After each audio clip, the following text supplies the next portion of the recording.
Good morning, students. Students, in the last lesson we have learned about food and nutrition. काय बघितलं आपण? Food आणि त्यापासून मिळणारं न्यूट्रिशन. म्हणजे आपण काय शिकलो तर प्रत्येक फूड मधून आपल्याला न्यूट्रिशन म्हणजे फूड कॉन्स्टिट्युएंट्स मिळत असतात, पोषक घटक मिळत असतात.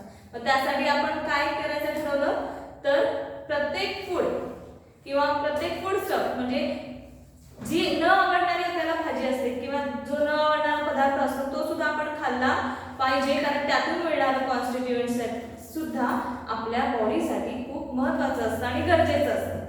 मग आता या लेसन मध्ये आपण काय बघणार आहोत? The value of food. The value of food म्हणजेच काय की आपण जे अन्न खातो त्या अन्नाची किंमत किती आहे किंवा त्या अन्नाला किती किंमत आहे हे आता आपल्याला या लेसन मधून समजणार आहे. कुठल्या फूडस्टफची काय गरज आहे हे आपण लास्ट लेसन मधून बघितलं, पण सगळ्याच आपण जे खातो ते किती व्हॅल्युएबल आहे म्हणजे किती मौल्यवान आहे हे आता आपण या लेसन मध्ये बघणार आहोत. आता या लेसन मध्ये बघा, अर्जुन आणि वर्षा असे दोन बहीण भाऊ आहेत आणि त्या बहीण भावांना काय केलंय त्यांच्या आईने तर भाकरी आणि लोणी म्हणजे भाकरी विथ बटर त्यांना खूप आवडतं खायला ते त्यांना दिलेलं आहे. Mother makes number of other dishes for them to eat with bhakris. They like those too. आई काय करते त्यांची की भाकरी बरोबर त्यांना अजूनही काही पदार्थ देते, ते पण त्यांना खूप आवडतात. What could be those dishes that mother makes to go with bhakris? काय काय बनवत असेल भाकरी बरोबर त्यांची mother? What are those dishes made from? In Varsha and Arjun's home, they use a lot of other foodstuffs too. From where are they obtained? आता बघा, मी जसं सांगितलं लास्ट लेसन मध्ये की आपण प्रत्येक फूडस्टफ खाल्लं पाहिजे कारण ते खूप आपल्यासाठी गरजेचं आहे. मग वर्षा आणि अर्जुनची आई काय करते तर भाकरीसोबत अनेक वेगवेगळे फूडस्टफ्स बनवते. ते कुठून मिळतात हे आता आपण बघूया. व्हीट, राईस, ज्वार, पल्सेस, शुगरकेन हे काही फूडस्टफ्स आहेत. व्हीट म्हणजे गहू, राईस म्हणजे काय तांदूळ, ज्वार म्हणजे ज्वारी, पल्सेस म्हणजे कडधान्य आणि शुगरकेन म्हणजेच काय तर ऊस. हे सगळं कुठून मिळतं? फार्म, शेतातून मिळतं. करवंद, जामुन, बोर, हनी. करवंद असेल, जामुन असेल, बोर असेल हे फॉरेस्ट मध्ये मिळतात. कुठे मिळतात? फॉरेस्ट मध्ये. Salt water fish and salt. Salt water fish म्हणजे खाऱ्या पाण्यातले मासे आणि सॉल्ट कुठून मिळतं आपल्याला? सी मधून, समुद्रातून मिळतं. फ्रेश वॉटर फिश, सिंगाडा, माखना. सिंगाडा आणि माखना ही अशी वनस्पती आहे की जी खूप रेअरली मिळते पण ती खूप उपयोगी पण आहे. सिंगाडा असेल, माखना असेल किंवा फ्रेश वॉटर फिश असतील हे कुठून मिळतात तर ते फक्त फ्रेश वॉटर मध्येच मिळतात. कुठून मिळतात? फ्रेश वॉटर मध्ये. त्यानंतर फ्रुट्स अँड व्हेजिटेबल्स कोणापासून मिळतात आपल्याला? फ्रुट्स, व्हेजिटेबल्स प्लांट पासून मिळतात. अँड मीट अँड एग्स हे कोणापासून मिळतं? ॲनिमल्स.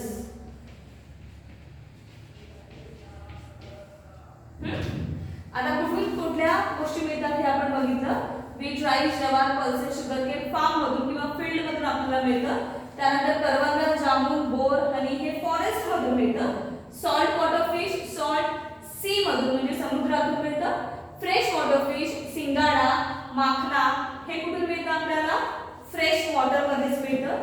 त्यानंतर फ्रुट्स अँड व्हेजिटेबल्स आपल्याला प्लांट्स पासून मिळतात आणि मीट अँड एग्स हे आपल्याला ॲनिमल्स पासून मिळतात. मग आता आपण पुढे बघणार आहोत.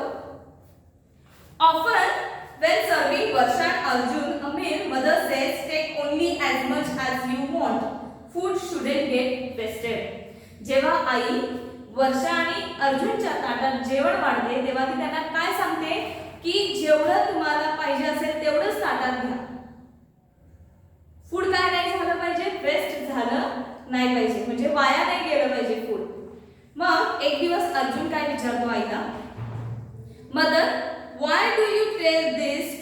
Every day. आई तू असं रोज का मला सांगतेस की जेवढं पाहिजे तेवढंच घ्या, जास्त घ्यायचं नाही किंवा वाया घालवायचं नाही. मदर काय सांगते बघा, why should we waste any good things? Besides we must give a thought to how we get the food we eat. Let me tell you a story of bhakri. का आपण चांगल्या गोष्टी वाया घालवायच्या? मी तुम्हाला काय सांगणार आहे, या भाकरीची स्टोरी सांगणार आहे. मग आता आपण काय बघायचं या लेसन मध्ये, भाकरीची स्टोरी. आता भाकरीची स्टोरी म्हणजेच काय, भाकरी तयार होण्यापासून आपल्या ताटात येईपर्यंतची जी प्रोसेस असते ती या स्टोरी मधून आपल्याला शिकायची आहे. बघा, आई अर्जुन आणि वर्षाला ही स्टोरी सांगते. यू नो दादा, माय फादर इज फार्मर. दादा म्हणजेच कोण? वर्षा आणि अर्जुनचे आजोबा, म्हणजे त्यांच्या आईचे वडील. And you know that schools have summer vacations. When I was small, we often went to my father's field riding on his tractor. That would be the time for re-dyeing the fields. काय करायचे? वर्षाची आई आहे ही, जेव्हा समर vacation म्हणजे आपली उन्हाळी सुट्टी असते त्यावेळेस ती काय करायची, शेतात जायची त्यांच्या वडिलांबरोबर. कशावरून? ट्रॅक्टरवर. तेव्हा काय असायचं, रीडाईंग, त्या शेतीची मशागत सुरू असायची. Father would attach different implements to the tractor to carry out various farming task. काय करायचं त्यांचे वडील, त्या ट्रॅक्टरला वेगवेगळे इम्प्लिमेंट्स म्हणजे वेगवेगळी हत्यारं असे लावायचे त्या जमिनीची मशागतीसाठी. First he would plough the field and then crush the lumps of soil. पहिले जमिनीची नांगरणी करायची and then crush the lumps. Lumps म्हणजे काय, जी मातीची अशी ढेकळं असतात ती, त्याला लम्प्स म्हणतो आपण. ते काय करायचे, क्रश म्हणजे ती सगळे मातीचे जे ढेकळं असतात ती फोडावी लागतात. Finally he would level the field to make it ready for sowing. आणि नंतर काय करायचे, नांगरणी झाले त्यातले ते माती फोडून झाल्यानंतर काय करायचे, सोविंग साठी म्हणजे आता बी पेरणीसाठी ती पूर्ण जमीन तयार करायची. पुढे बघा, the pre-monsoon shower would make the hot soil humid. That was the time father would sow बाजरा. त्यानंतर काय असतं, प्री मान्सून शॉवर, त्यालाच आपण मृगाचा पाऊस असं म्हणतो. हा प्री मान्सून शॉवर काय असतो, बाजराच्या पेरणीसाठी उपयुक्त असतो. तो एकदा पडून गेला की काय होणार सांगा, उन्हामुळे तापलेली जमीन ह्युमिड होते, हो की नाही. मग ती जमिनीला आर्द्रता मिळाल्यानंतर त्यात काय होणार, बी पेरणीला सोपं जातं. त्यामुळे प्री मान्सून नंतर काय करायचं त्यांचे वडील, की बाजरा पेरायचे. Within some days bajra seeds sprout and the seedlings are seen about the ground. आता बाजराचे सीड्स काय केले, पेरलेले. थोडे दिवसांनी काय झालं, त्याला स्प्राउट आले म्हणजे त्याला मोड आले. अँड सीडलिंग्स आर सीन म्हणजे छोटी छोटी रोपं आता ग्राउंडवर म्हणजे त्या शेतात आता दिसू लागली. Along with the bajra weeds also flourish, but they have to remove. My father would employ laborers to do that. The laborers have to be paid. काय व्हायचं, बाजराच्या रोपांबरोबर बाकीचे तण सुद्धा उगवायचे. मग ते काय करावे लागायचे, ही जी बाकीची जी गरजेची नाही आहेत आपल्याला छोटी छोटी छोटी रोपं उगवतात ती काढावी लागायची. कारण काय होणार सांगा, जे पोषक घटक जमिनीतून बाजराच्या रोपाला मिळायचं हे बाकीचे तण ते घ्यायचे. त्यामुळे बाजराच्या रोपांना काय मिळणार, कमी मिळणार. त्यामुळे हे जे बाकीचे तण असतं ते काय करावं लागतं, ते बीड्स असतात ते काढावे लागतात. मग वर्षाचे आजोबा काय करायचे, त्याच्यासाठी कामगार लावावे लागतात. कारण शेती खूप मोठी असल्यामुळे ही रोपं जी उपयुक्त नाही आहेत ही काढण्यासाठी कामगार लावावे लागतात आणि त्या कामगारांना पैसे द्यावे लागतात. Rain water is enough for bajra to grow vigorously. बाजराच्या झाडांना रेन वॉटर पुरेसं असतं त्यांची वाढ होण्यासाठी. After a while ears of bajra appear on every stalk. The grain forms and the ears grow fuller. बघा, ears of bajra म्हणजे बाजऱ्याचं कणीस. ears of बाजरा आता काय झालंय, ते फुल ऑफ ग्रेन म्हणजे आता ते पूर्ण बाजराने आता भरलेले आहेत. As the grains grow, birds come in flocks to eat the tender grains. Then scarecrows have to be set up and slingshots used to frighten the birds away. बघा, शेतात आपल्याला बऱ्याचदा खूप बर्ड्स दिसतात, हो की नाही? कधी दिसतात हे?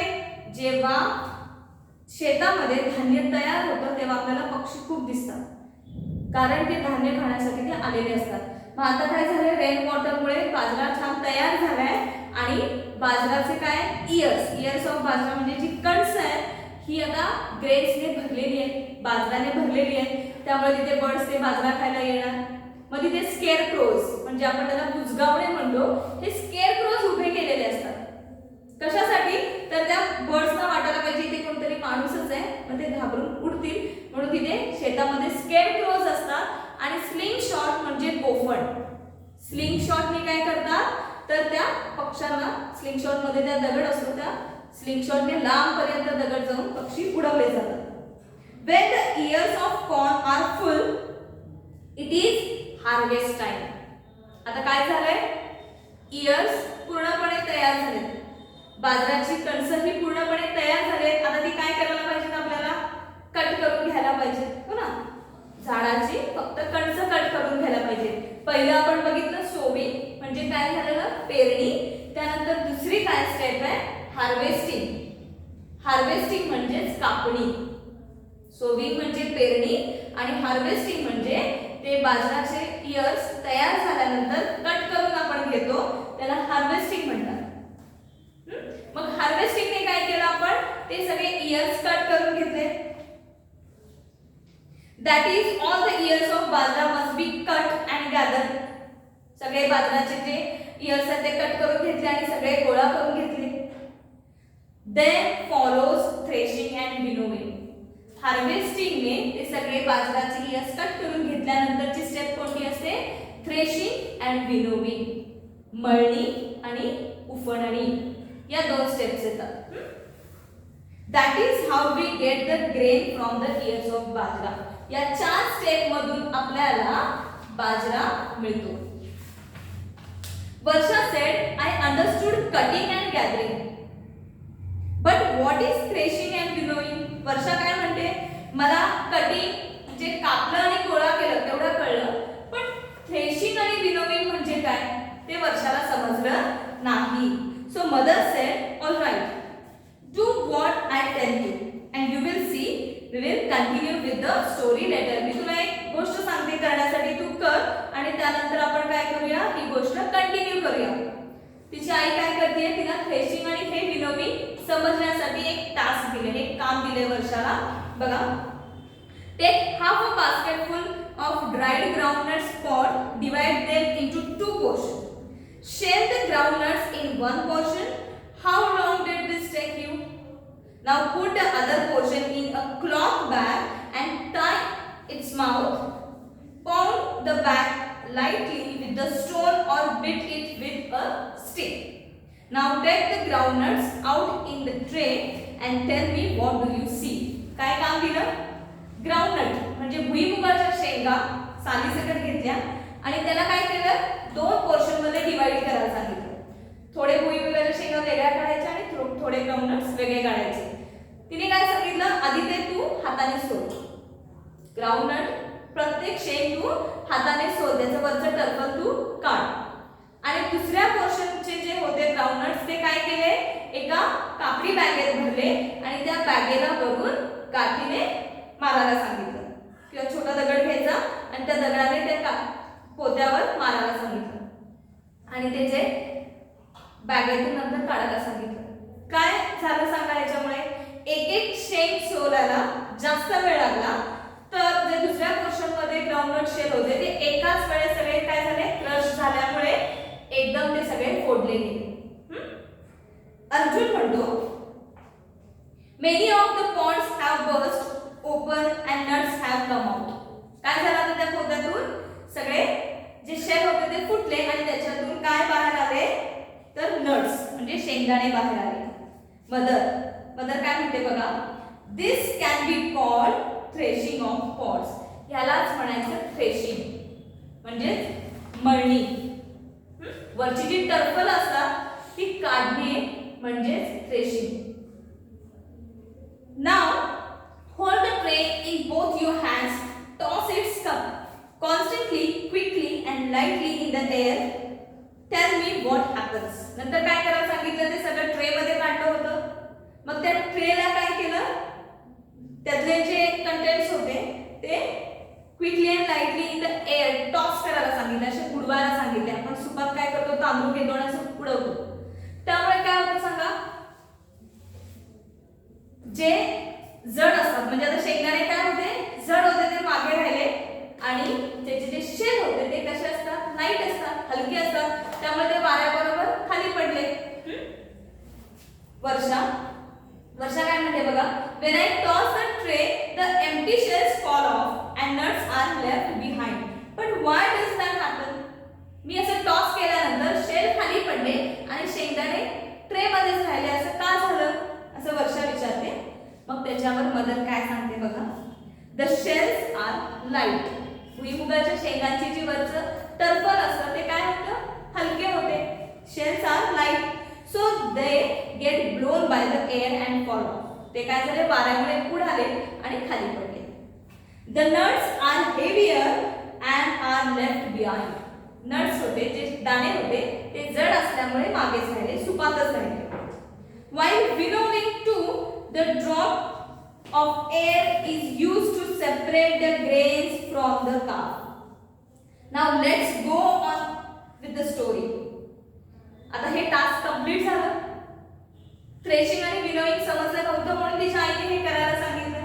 थ्रेशिंग म्हणजे वरची साल काढणे आणि वरची साल निघालेली आणि जे नट्स होते ते सेपरेट करणे म्हणजेच winnowing.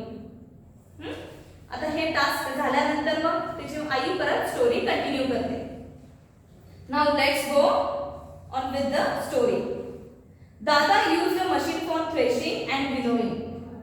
In the machine, threshing and winnowing are done at the same time. हे शेंगदाणे होते, थोडेसे होते म्हणून असं आपल्याला करता आलं, सेपरेट करता आलं. पण बाजराची शेती असेल किंवा ज्वारीची शेती असेल, राईसची शेती असेल, यात काय असतं, ग्रेन्स भरपूर असतात. ते हाताने आपल्याला सेपरेट करता येणार आहे का, त्याच्यावरची साल तर नाही. मग ही त्याच्यावरची जी साल असते, त्याच्यावरचं जे कव्हर असतं ते काढावं लागतं. मग त्यासाठी काय करायचं दादा, थ्रेशिंग आणि विनोविंग साठी मशीन यूज करायचे. The harvested ears are put into the machine. The grains get separated and falls into the bag tied to the machine. The chaff and the other rubbish get blown off.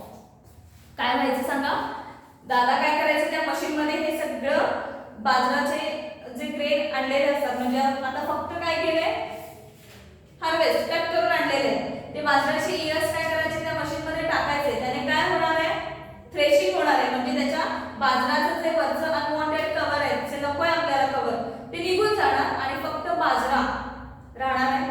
आता बाजरा आणि त्याच्या वरचं जे cover होतं ते दोन्ही एकत्रच आहेत. ते आता आपल्याला काय करायला पाहिजे, सेपरेट करायला पाहिजे. जे नको असलेलं कव्हर टाकून द्यायला पाहिजे आणि फक्त बाजरा घ्यायचा आहे, म्हणजेच विनोविंग करायचंय. ही दोन्ही कामं हार्वेस्टिंग आणि विनोविंग ही एकाच मशीन मध्ये केली जायची. म्हणजे नको आहे ते बाहेर फेकलं जायचं आणि फक्त बाजरा हा एका त्याला बॅग बांधलेली असायची मशीनला, त्या बॅगेत तो बाजरा पडायचा. When there were no machines, bullocks were made to help with the threshing. For winnowing, a person stands a little higher up and slowly allows the threshed grain to fall to the ground.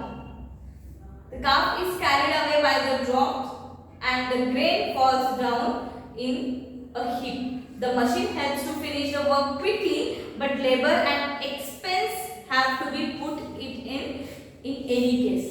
पण जेव्हा machines नव्हते तेव्हा हे काय करायचं, threshing हे bullocks म्हणजे बैलांच्या मदतीने करायचं, मळणी करावी लागायची. आणि विनोविंग म्हणजे जे सेपरेट करायचं आपल्याला धान्य आणि जो काही कचरा वगैरे असेल तो माणूस एका उंचावर उभं राहायचा आणि हाताने म्हणजे फक्त वाऱ्याच्या सहाय्याने ते सेपरेट करायचं. उभं राहून ते हलवून असं पाडल्यामुळे जड असेल ते तिथेच पडायचं धान्य आणि जे हलकं आहे वरचं कव्हर ते पुढे उडून जायचं. बघा, if a machine is not available, bullocks do the threshing. A round space is threshing floor is prepared. A post is erected at its center and a bullock is tied to it. Threshing जेव्हा machine नव्हती तेव्हा कसं करायचे तर एक जागा असायची ती स्वच्छ करायचे. ती स्वच्छ केल्यानंतर त्याला मध्ये एक खांब उभा केलेला असायचा आणि त्याला बुलक म्हणजे बैल बांधलेले असायचे. The bullock walks in circles around the post. ते काय करायचे ते खांबाभोवती बुलक्स गोल गोल गोल गोल फिरायचे. The harvested ears are spread in the round space so that they get tramped upon by the bullock. If the crop is large in quantity, a bigger place is prepared and more bullocks are used together. Threshing may go on for several days for the bullocks too. This is heavy work. काय करायचे ते bullocks त्या cut केलेल्या years सगळे ठेवायचे आणि त्या कणसांवरून ते बैल फिरायचे. त्यांच्या वजनाने काय व्हायचं थ्रेशिंग व्हायचं म्हणजे त्या याच्यातून त्या इयर्स मधून धान्य बाहेर यायचं त्या बुलक्सच्या वजनाने. आणि जर भरपूर धान्य असेल तर जास्त बुलक्स बांधायचे आणि हे थ्रेशिंगचं काम खूप दिवस चालायचं. The grain is obtain after winnowing is filled in sack. आता झालंय सगळं थ्रेशिंग झालं मळणी झालं त्याच्यानंतर ते धान्य बाहेर आलं सेपरेट केलं आणि स्वच्छ धान्य मिळालं. ते काय करावं लागतं एका चांगल्या पोत्यात पॅक करावं लागतं. Proper care is taken to make sure that it will not be attacked by insect or other pests such as mice and rats. ते तुम्ही पॅक केलं पोत्यात त्यानंतर परत त्याची काय काळजी घ्यावी लागते. धान्य आता व्यवस्थित पॅक केल्यानंतर त्याला इन्सेक्ट म्हणजे कुठले कीटक लागू नये किंवा रॅट्स आणि माईस उंदीर वगैरे त्याला कुरतडून खाऊ नये याच्यासाठी सुद्धा त्याची खूप काळजी घ्यावी लागते. After putting aside some grains for the family, the remaining sacks are sent to the marketplace to be sold. When the traders there buy the grain, the farmer gets money for the crop that he has grown. काय करायचं थोडे आपल्या फॅमिलीसाठी ते धान्य काय करतात ठेवतात आणि बाकीचे जे ग्रेन्स जास्त आहे ते काय केलं जातात सॅक्स मार्केटमध्ये विकण्यासाठी पाठवले जातात. मग हे धान्य विकल्यानंतर शेतकऱ्याला फार्मर्सला पैसे मिळतात. अर्जुन विचारतो बट द भाकरी इज नॉट रेडी येट. हे सगळं झालं सोविंग झालं हार्वेस्टिंग झालं थ्रेशिंग झालं विनोविंग झालं पण अजून भाकरी तयार नाहीये. मग आई त्याची काय सांगते no of course not and the story is not finished either. Listen अजून भाकरी तयार नाही आणि अजून स्टोरी पण संपलेली नाहीये. The grain that the traders buy is sold all over the country. आता काय झालं हे जे ग्रेन कुठे गेले ट्रेडर्सकडे व्यापाऱ्यांकडे हे धान्य गेले पॅक केलं होतं. त्यानंतर it is transported by the means of trucks और गुड ट्रेन्स. खूप लांब लांबपर्यंत हे धान्य पोहोचवतात त्यामुळे त्याला गुड ट्रेन किंवा मग ट्रक हे मीन्स ऑफ ट्रान्सपोर्ट वापरावे लागतात. त्याशिवाय आपण डोक्यावर तर ती पोती घेऊन जाऊ शकत नाही किंवा एखादा माणूस उचलून ते नेऊ शकत नाही लांब लांबपर्यंत. मग काय वापरावं लागतं ट्रान्सपोर्टिंगसाठी ट्रक और goods train means of transport वापरावे लागतात. It is the turn of porters and truck drivers to put in their labor. Transports cost a lot. आता ट्रान्सपोर्ट साठी परत लेबर आले आणि त्याचे ड्रायव्हर आले म्हणजे त्या परत ड्रायव्हरला पैसे द्यावे लागतात. त्याच्यानंतर पोर्टर जे हमाल असतात पोतं उचलून गाडीत ठेवायचं त्याच्यानंतर जिथे पोहोचेल तिथली गाडीतली पोती परत उचलून ठेवायची हे पोर्टर्स काम करतात. ते हमालांना परत पैसे द्यावे लागतात. ट्रान्सपोर्ट केल्यामुळे त्या ड्रायव्हरना पैसे द्यावे लागतात त्यामुळे ट्रान्सपोर्टला सुद्धा खूप पैसे खर्च होतात. Now the sack of grain reach the previous store. आता काय झाले त्या स्टोर मध्ये हे सॅक्स पोहोचले. People buy the grain from them they sort out any stone और rubbish to clean the grain they get it milled into the flour. आता काय झालं आपण हे धान्य आता दुकानातून विकत घेतो पण डायरेक्ट ते धान्य आणल्या आपण वापरतो का नाही ते सॉर्ट करतो म्हणजे निवडतो त्यात जे काही कचरा असेल किंवा दगड वगैरे असेल आपण काढतो आणि ते फ्लोर म्हणजे पीठ दळण्यासाठी आपण ते धान्य देतो. Then while cooking the flour is kneaded into lumps. परत आता तुम्ही धान्य दळून आणला आता ते काय करावं लागणार भाकरीसाठी नीडेड म्हणजे ते मळावं लागतं. The lumps are then flattened into a भाकरी and roasted. त्याच्यानंतर ती भाकरी फ्लॅटन म्हणजे भाकरी थापावी लागते आणि मग रोस्टेड म्हणजे भाजते. We spend a few days to it. आता इथे परत काय खर्च झाला, आपल्याला इंधन लागलं, गॅस असेल किंवा चुलीवर असेल तर त्याला लाकूड वगैरे लागतं, भाकरी बनवण्यासाठी परत इंधनाची गरज आली.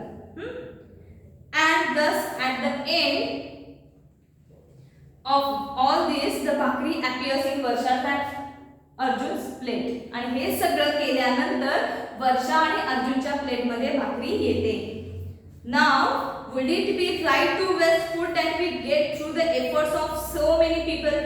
एवढ्या लोकांचं तुम्ही बघितलं, सोविंग पासून विनोविंग पासून ट्रान्सपोर्टिंग, त्यानंतर ती भाकरी आपल्या ते धान्य घरात आणल्यानंतर पीठ दळून ती भाकरी थापून भाजेपर्यंत कितीतरी लोकांचे त्यामागे कष्ट आहेत, कितीतरी पैसे त्यामागे खर्च झालेले आहेत. मग ही भाकरी वेस्ट करणं बरोबर आहे का? तर नाही. म्हणून आपण प्रत्येक फूडस्टफ काय केलं पाहिजे, न वेस्ट करता जेवढं पाहिजे तेवढंच खाल्लं पाहिजे. कारण जशी भाकरीची स्टोरी आहे तसंच बाकीचे सगळे पदार्थ सुद्धा आपल्याला तेवढेच खर्च लागतात, तेवढेच एफर्ट्स लागतात प्रत्येक पदार्थ मिळवण्यासाठी. सिंघाडा and makna are some special food that are not very common. They are obtained from freshwater plants. Much work has to be done to collect, clean, dry, store and transport them. आता आपण बघितलं माखणा आणि सिंघाडा हे फक्त fresh water मध्ये मिळतं, ते सुद्धा खूप रेअरली मिळतं. त्यामुळे हे सुद्धा मिळवण्यासाठी, ते स्वच्छ करण्यासाठी आणि वाळवून स्टोअर करण्यासाठी सुद्धा खूप एफर्ट्स लागतात ट्रान्सपोर्ट करण्यासाठी.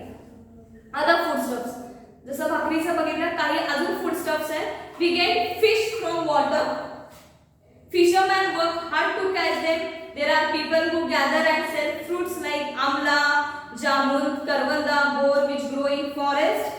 Some people have vegetables farms while some people have orchards of growing fruits crops. Some people keep poultry. Some rare animals for milk and meat. बघा, काही माणसं हे असेल किंवा मीठ मिळवण्यासाठी किंवा एग्स मिळवण्यासाठी ॲनिमल्स पाळतात. त्याच्यानंतर पोल्ट्रीचं असेल, त्यानंतर फिशरमॅन काय करतो की त्याला पाण्यात जाऊन ते मासे पकडून आणावे लागतात, म्हणजे त्याच्या मागे सुद्धा त्याचं हार्डवर्क असतं. करवंद जामून आपल्याला मिळतं, पण ते फॉरेस्टमध्ये जंगलात जाऊन त्या काटेरी करवंदाच्या झाडापासून ते काढावे लागतात. म्हणजे ही जे बाकीचे जे आपल्याला पदार्थ मिळतात ते मिळण्यासाठी बऱ्याच माणसांचे एफर्ट्स त्यामागे असतात, मेहनत असते त्यामागे. All these people put in a lot of hard work in their own occupation. प्रत्येक माणूस त्याच्या व्यवसायात खूप हार्ड वर्क करत असतो. We get a great variety of foodstuffs as a result of their efforts. The efforts and labor of many other people are also required for storing, transporting and marketing them as well as preparing the various dishes we eat. म्हणजे आपण बघितलं की फक्त ते धान्य उगवण्यासाठी नाही तर त्याच्या ट्रान्सपोर्टिंग साठी, ते स्टोअर करण्यासाठी आणि मार्केटिंग मध्ये सुद्धा बरेच पीपल एंगेज असतात, त्यांचं सुद्धा त्यात काम सुरू असतं. ऑल दिस प्रोसेस आर एक्सपेन्सिव्ह. म्हणजे स्टोविंग पासून विनोविंग पासून आपल्याला फूडस्टफ्स खायला मिळण्यापर्यंत हे सगळी प्रोसेस कशी आहे, एक्सपेन्सिव्ह आहे, म्हणजे खूप मौल्यवान आहे, किमतीची आहे. Therefore it is necessary for all of us to take care that food is not wasted. म्हणजे ही सगळी प्रोसेस बघितल्यानंतर आपल्या असं लक्षात येईल की प्रत्येक फूड मिळवण्यासाठी आपल्या जेव्हा ते ताटात शिजून येतं आपण खातो त्यावेळेस त्याच्यामागे खूप लोकांचे एफर्ट्स, म्हणजे खूप लोकांची मेहनत असते, तसंच त्यासाठी खूप पैसे सुद्धा स्पेंड झालेले असतात. त्यामुळे प्रत्येक फूडस्टफ न वेस्ट करता आपण खाल्लं पाहिजे. ह्याच्यावरून आपल्याला फूडची व्हॅल्यू लक्षात येते.